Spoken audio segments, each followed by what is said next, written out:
Hi, I'm John Maxwell. When the top companies in the world are looking for trainers, speakers, and coaches, there's one name that stands above the rest, and that's Maxwell Leadership.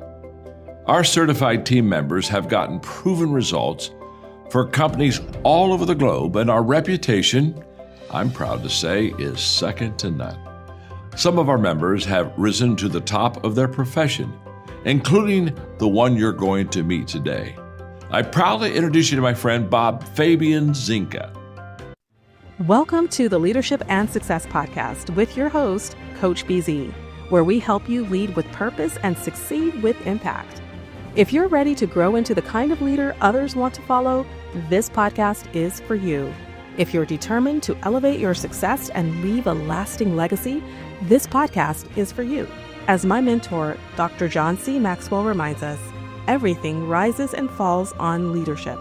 Our goal is simple: to inspire you, challenge you, and equip you with insights that can transform the trajectory of your leadership journey. Welcome aboard to another episode of the Leadership and Success Podcast with Coach BZ.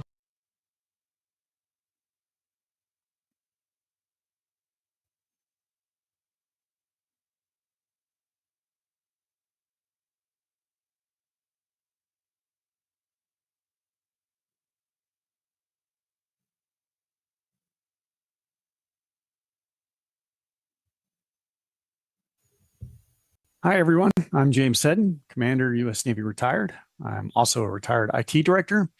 I'm now a freelance writer and activist.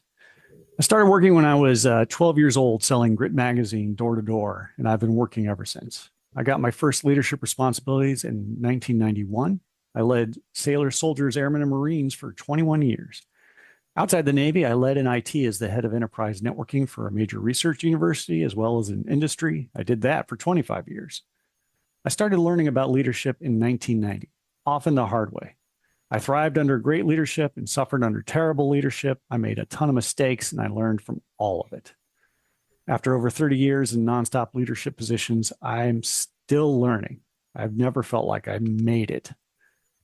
Many civilians are surprised to hear about how important soft skills are in military leadership. They often wrongly think that an officer gives an order and that's that. They don't know the importance of trust in the military, of empathy, of the critical role that emotions play, people's emotions play, and how the mission gets accomplished or not.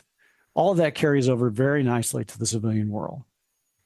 Now I'm on my third career. I'm a writer, I'm a speaker, and an advocate for veterans and Afghan wartime allies, working for a coalition known as Afghan EVAC. We're working to ensure that every verified and vetted Afghan wartime ally who wants to escape the Taliban has a chance to. Today, I use storytelling to help people see the hidden human impact of policies and events, and not just for entertainment, but to change how we act, to change how we treat others, and yes, to change even which government policies we support or oppose.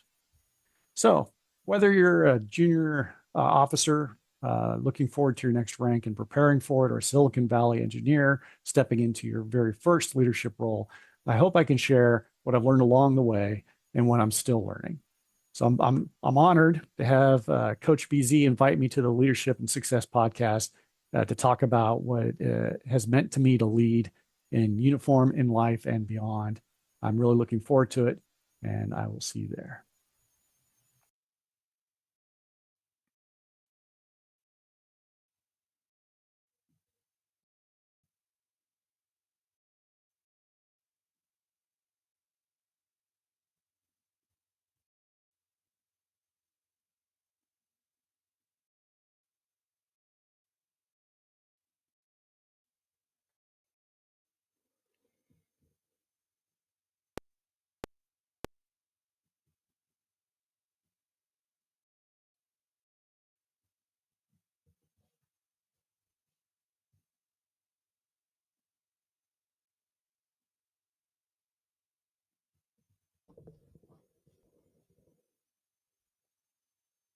All right, everyone.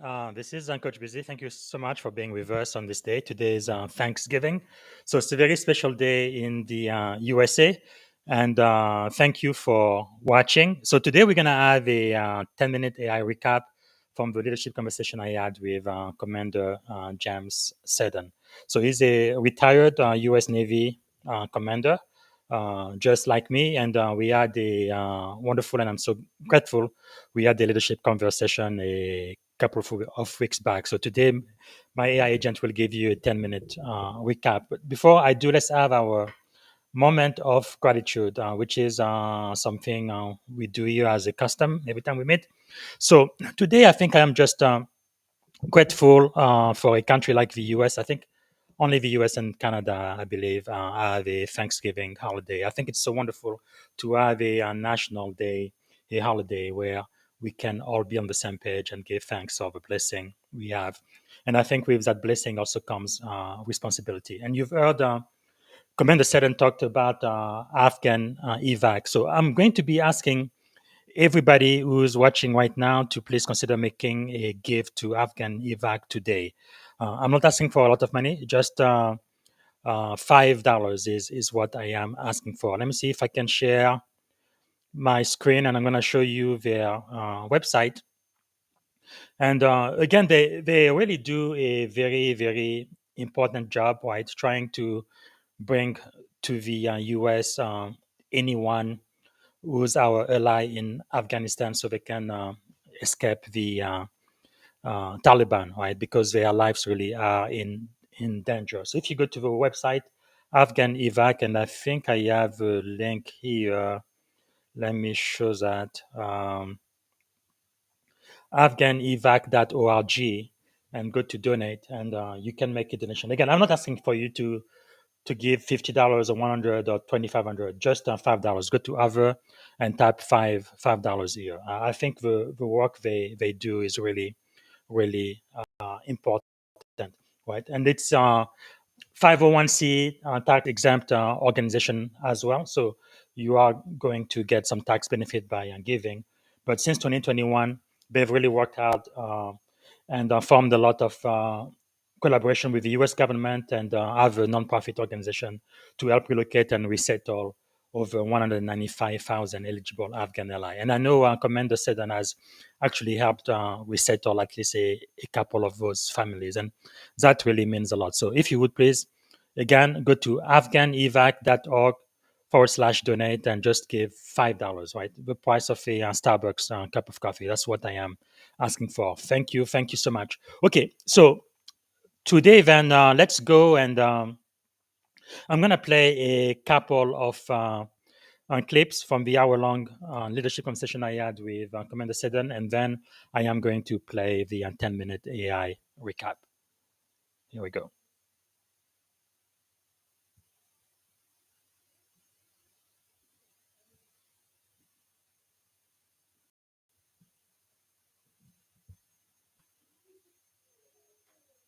I can still learn from it. I need to tolerate that discomfort. I need to look for the hidden gems, right? And if I succeed in learning from this failure, I'm going to be better set up for successes in the future. Wow. And so anyway, that's how I try to. And I'm a work in progress. Sometimes I do that better than others. Sometimes I fail and I'm completely bitter and I don't learn a thing. But so you might say what I think is aspirational, right? But yes. I think that's the way that leaders ought to approach failure. Well, that is so great. And two things you said, definitely believe in extreme ownership. If anything is wrong, you have to look in the mirror, right? Like that old song, it's me, oh Lord, looking for, it's not my brother, not my sister, but it's me. So that's very, very important. I think in the military, we pretty much teach you how to take responsibility. But at the same time, though, I'm going to push just a little bit back. I think sometimes you can be a little bit lucky too, right? Because sometimes in life, somebody else can have even better skills or education, certification, or similar background maybe, but you get the job, you get to be CEO, and they don't. And that pretty much separate who's going to become a captain or a one-star and who is not. So sometimes I think you just get lucky. But yeah, I love everything you've said. So let me ask you this. I didn't mean. Sorry to interrupt you. I didn't mean to interrupt you. But before we move on from that point, I didn't mean to suggest that every failure is your fault, right? it's true in chess. It's not true everywhere. You know, it's absolutely true that sometimes the failures that you're experiencing were not avoidable. I still, you know, even in those cases, though, I think the right strategy is to tolerate the discomfort and look for lessons. Absolutely. Okay. So let me ask you, I guess this is one of the last question. If you had one and only one day to live, what would you have liked your final contribution to be? Yeah. So like, and I think this is something also important for leaders to keep in mind. If I had one day left, it's going to be all about my family that day. And I think that's an important thing to remember for leaders is that not only are you much more than your job, but all of your people are much more than their jobs.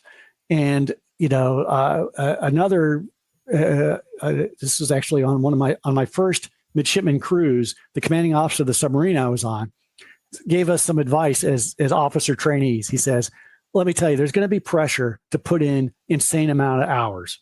Don't put in an honest day's work and go home.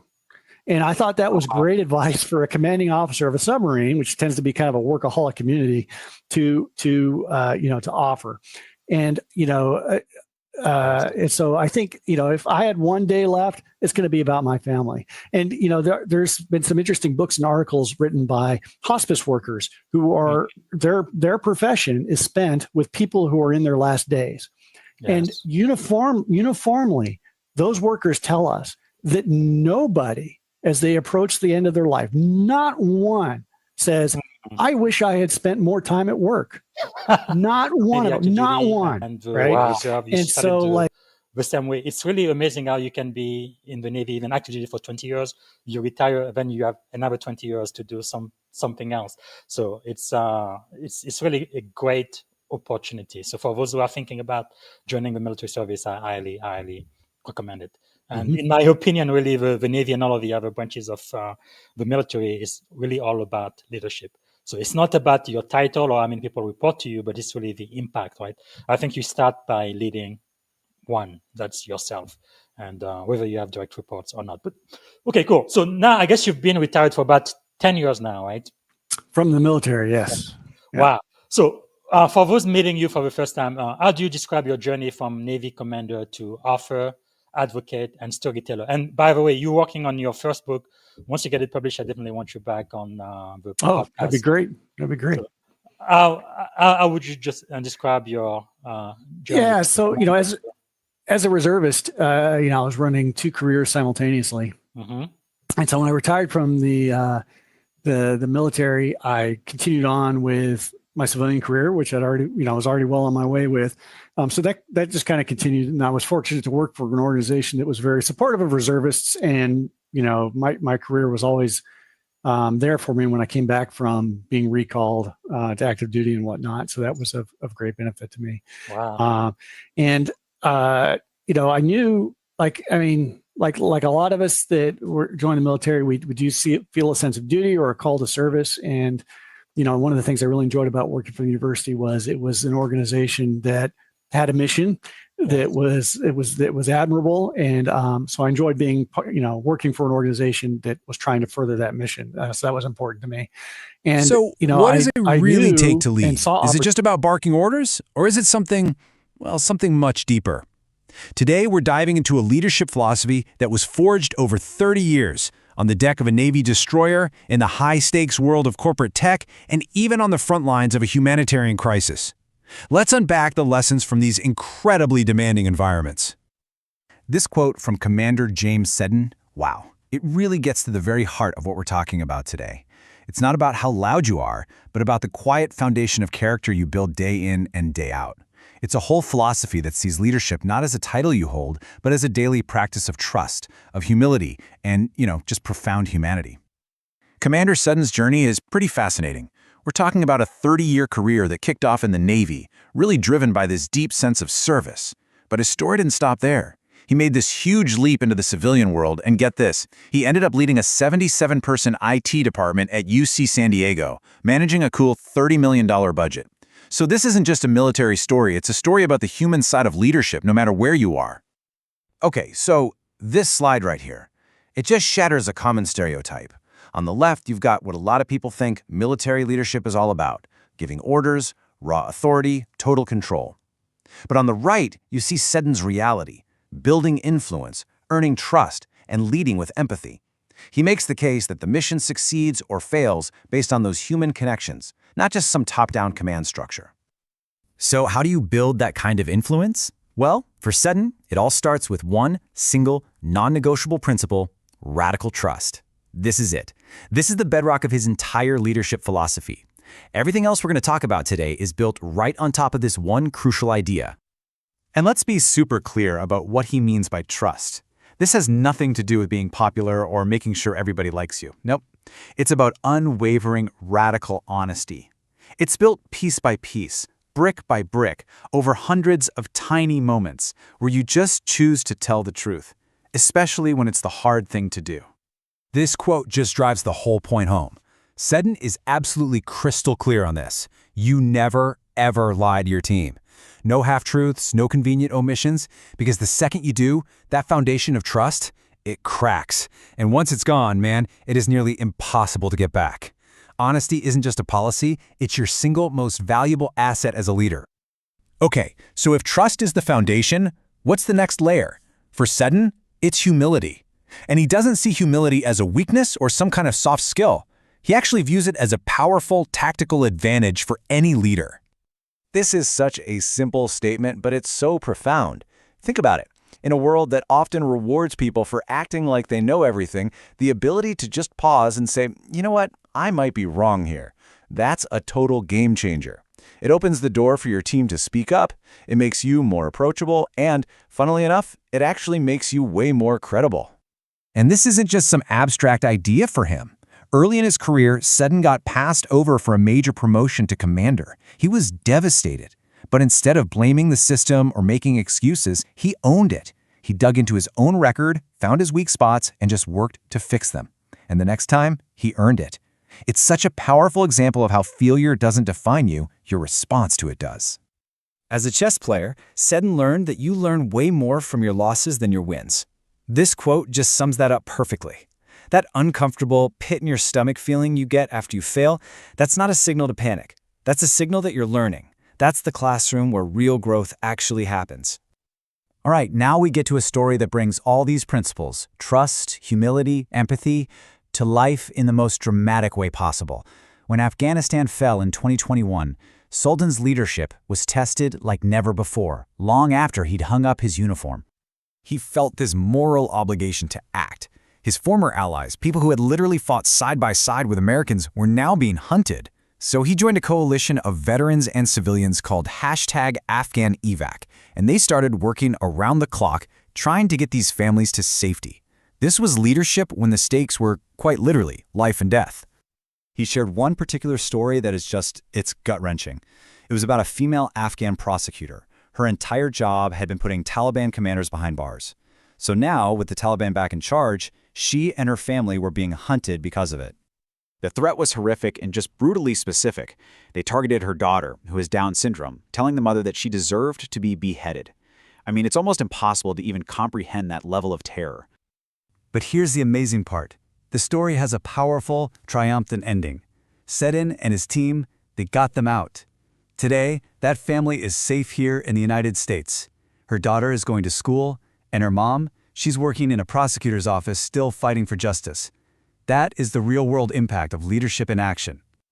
So, after hearing these incredible stories and principles, what are the big takeaways? What can we apply to our own lives, whether we're leading a company, a small team, or even just our own families? Let's break it all down.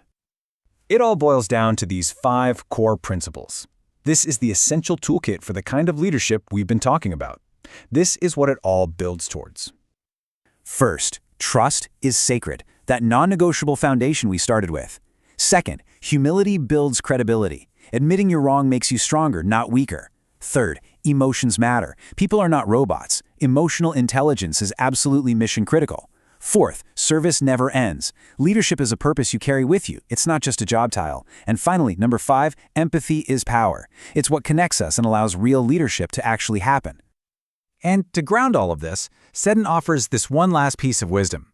It's just a powerful reminder that leadership, at the end of the day, is in service of people. Our teams, our communities, our families. It really puts everything into perspective, doesn't it? So we'll leave you with this question to think about. True leadership, as we've learned today, isn't about having all the answers. It's about creating an environment of trust where the best answers can come to the surface. So, when was the last time you did that?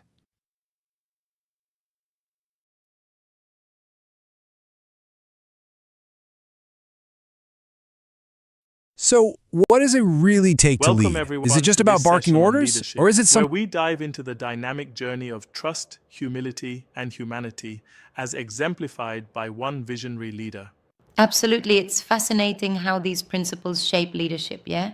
Right. So, starting with trust, this leader emphasized, your team must trust you. But Indeed. trust doesn't mean you have to be liked. It's really about absolute honesty, never lying to your team, even when it's tough.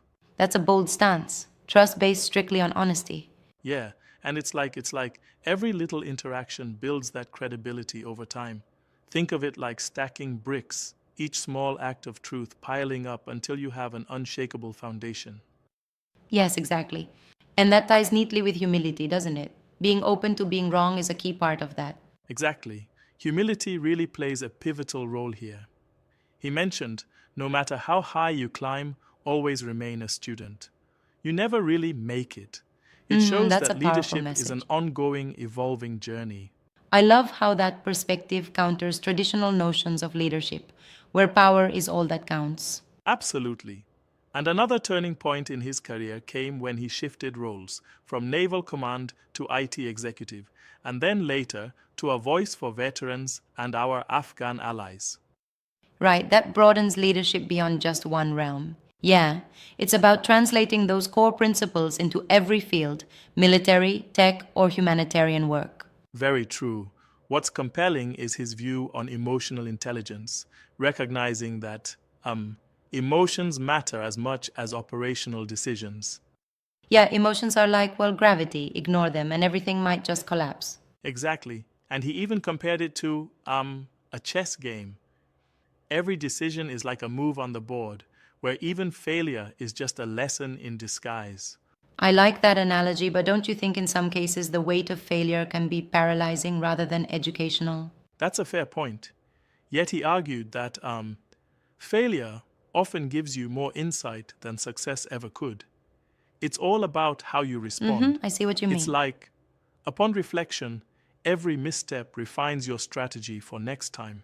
That's a great way to approach challenges. It makes you resilient and continuously learning. Right.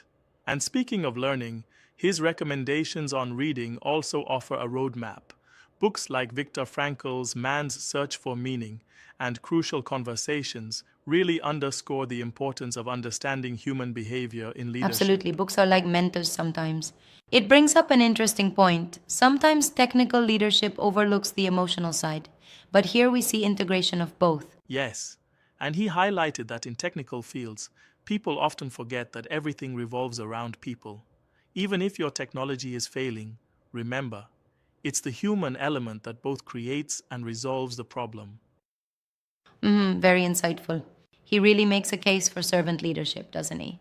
Leadership that's not about control, but about influence and empathy. Exactly. Servant leadership is all about putting the welfare of your people first.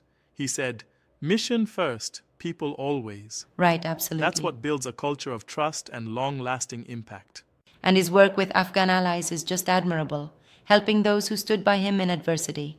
Right. His transition into advocacy for allies amid heartbreaking circumstances shows that leadership extends beyond the uniform.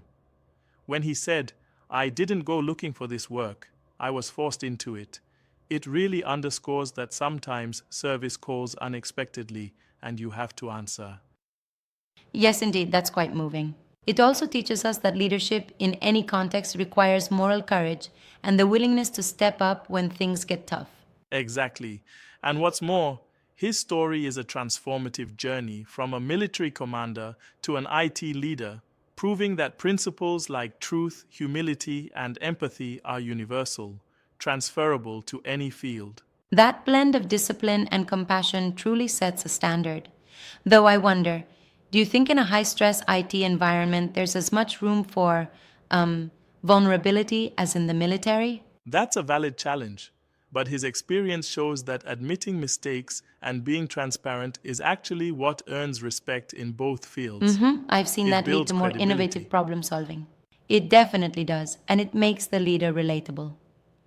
I am particularly struck by his emphasis that leadership legacy is written in the lives you touch, not in accolades or promotions. Absolutely. He mentioned if given a magic wand, he'd give the world more empathy. That resonates. Empathy is what transforms authority into influence. That's so true. Seeing people as humans rather than resources is essential in forging genuine connections. Exactly. And this perspective is reinforced by the broader leadership principles he lives by. Trust is sacred, humility builds credibility, and emotions Yeah, matter. clearly it all ties together.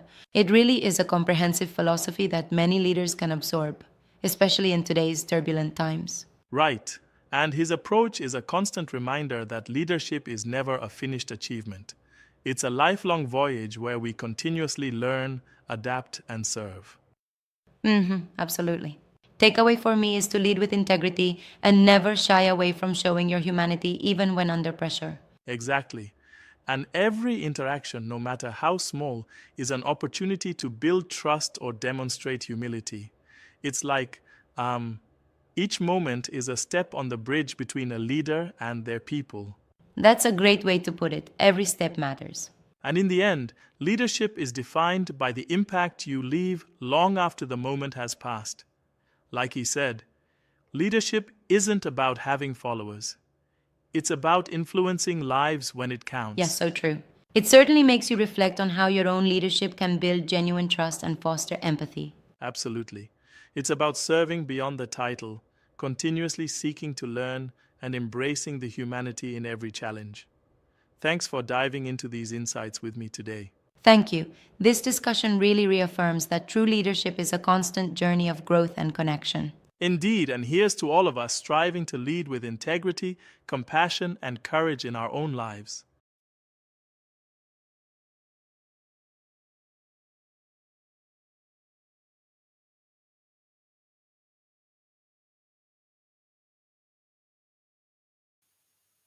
All right, everyone. So that was the 10-minute AI recap on the leadership conversation I had with my shipmate, Commander James Seddon. So thank you so much for watching that. And again, I would like to really encourage you to support Afghan evac. Okay, the work they do, I think, is critically important. Since 2021, Afghan evac has worked in unprecedented collaboration with the U.S. government to help relocate and resettle over 195,000 eligible Afghan allies. It's all tax deductible. So I'm asking you to go to afghanevac.org/donate and give $5. That is the amount I am asking for. So thank you so much for that. And one of the books that Commander Seddon did recommend for us to read is Men's Search for Meaning. Actually, this has been recommended at least 8 times this season alone. I do encourage you to check it out on the library or purchase a copy. So thank you so much for watching. Now, I want to continue a tradition which we started about 5 years ago. Let me share my screen, the 21-day challenge, okay? Let me see if I can make it bigger. All right. So 21 days grateful challenge. I started this in 2020. Commander Teresa Carpenter is the one who challenged me, and I accepted the challenge. It was started by Project With It, and James Corbett, who is their CEO, started this project where for 21 days he's challenging you to be grateful every single day for one thing. And that's part of what we do here on the Leadership and Success podcast. Every single day we meet, we have a moment of gratitude. But more than that, you need to challenge someone in your network to do the same thing for the next 21 days. And then there's going to kind of be a ripple effect. I like to start this on Thanksgiving. I think it's the best day to start, and I do this every single year. You can record yourself on video, post it on LinkedIn, or just type into a post. But basically, you are grateful for something every single day for 21 days. And each day, you select somebody in your network and you challenge them to do the same. No, they don't have to accept the challenge, but 9 times out of 10 people will. So what I'm going to do then, I am going to select right now who is going to be the first person for day 1, who I am going to challenge to. Let me change this just a second. So we are going to find out.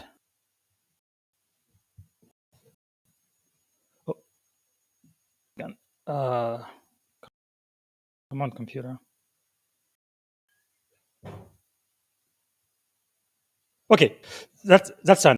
I can see it. So basically, I got 30,000 connection on LinkedIn, and to randomly choose someone which I am going to challenge right earlier today. I am grateful for Thanksgiving, and I would like to challenge someone.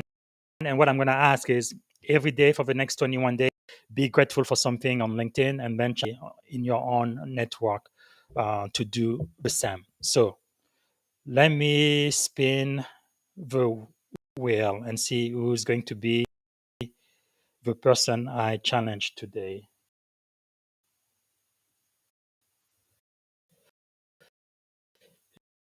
Here we go. It is spinning.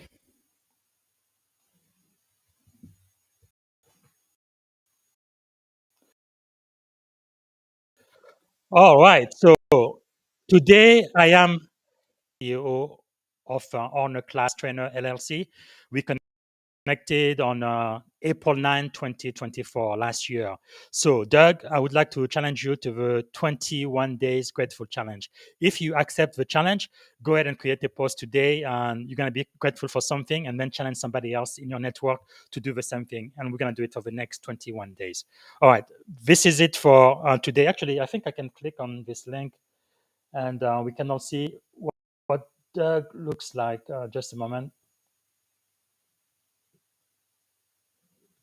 Here we go. So here is Doug. It should be a.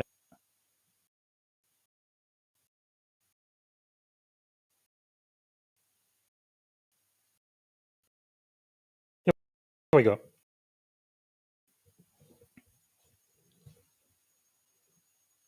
Okay, the internet is taking a while today. Man, I love technology. Let's try this again.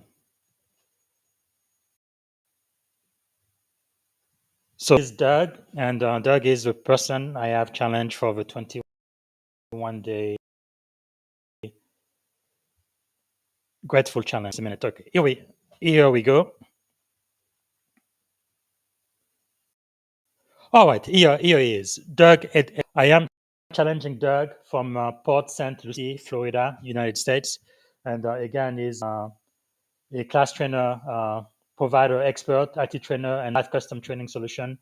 And Doug, your last job on LinkedIn, you are the CEO, CIO, CTO, CEO, and owner of Last Trainers LLC.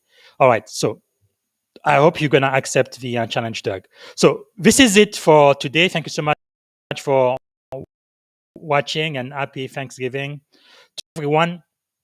And to end the show today, play the Eden track from the conversation I had with Commander Seddon. And the reason why we had the Eden track is because we record this show live, and I lost my internet connection. And while my connection was lost, Commander Seddon went on and he shared a little bit more. So I'm gonna let you listen a little bit to what he shared. Again, I want to encourage all of you guys to go back and watch the full episode, season 4, episode 104, with Commander Seddon, U.S. Navy retired. So let me play the Eden track right now.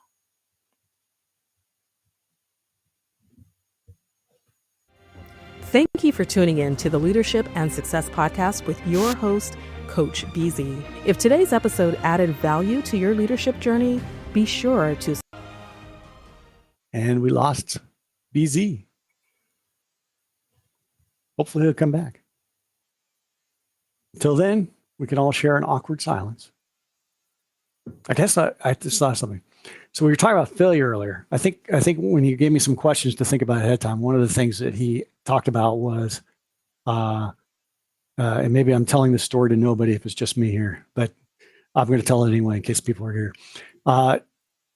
Talk about a specific failure. When we were talking about failure, one of the questions he told me to think about in advance was think about a specific failure in my, for me, and that refined my leadership and deepened my maturity. And so I failed to select for 05 the first time up. And that really broke my heart a lot. I thought I had a great record. I thought I had done what I needed to do. I had checked all the boxes. And when the 05 list came out, I was not on it. And what made that even worse was there was a complete knucklehead in my unit who I still think this wasn't half the officer I was that had not accomplished the things I had accomplished, didn't have the fit reps that I had. And he got selected for 05. So that was a big blow to me. Not just that I didn't select for 05, but that this officer who I didn't have a great opinion of did get selected for 05. That really put a blow on me, especially when I knew that the second look of 05, the selection percentage for second look 05s is tiny. So, the chances of getting picked up for 05 if you fail to select the first time are somewhat dismal. But I did try to learn from that experience. And I did try to, it was, like I said, it hit me hard. So there was a lot of discomfort. I tried to remind myself that I can tolerate that discomfort. And I really dug into my officer record, really dug into all of that guidance to say about reviewing your record before the board review, and a bunch of stuff that I didn't think mattered. I made some changes to my record. I got some additional documentation. I got some additional letters from prior COs to explain comments and fit reps. I did a bunch of stuff. In the second look, even though the chances were against me, I did get picked up for 05. So anyway, that's a story. If I'm not the only one here talking about a specific failure and how it helps me refine my leadership and my maturity. It really helped with my maturity. It was probably good for me in the end not to get selected, to make sure that I keep displaying that humility, right? It was definitely a lesson in humility. All right. Well, I'm not sure BZ's coming back, so I think I'm going to drop. If you're still here, thanks for sticking with me. It's been fun having this conversation. Hit me up on LinkedIn and we can talk more. All right. All right. James, okay, very sorry. This is what you do when you do your show live. I completely lost my internet. It is back now, but actually we were at the very end. I normally do not edit this, but I will just edit that with what you said and then my outro. So this is pretty much it. The very last question I had for you was one word. Thank you for tuning in to the Leadership and Success Podcast with your host, Coach BZ. If today's episode added value to your leadership journey, be sure to subscribe, share, and join us again for more wisdom nuggets on how to lead better and achieve greater success. Remember, leadership is the most critical skill of our time. The world will always need leaders to inspire others, drive innovation, and execute meaningful strategy. So why not count yourself among the bold leaders shaping the 21st century? Until next time, stay inspired, stay committed, and keep leading with excellence.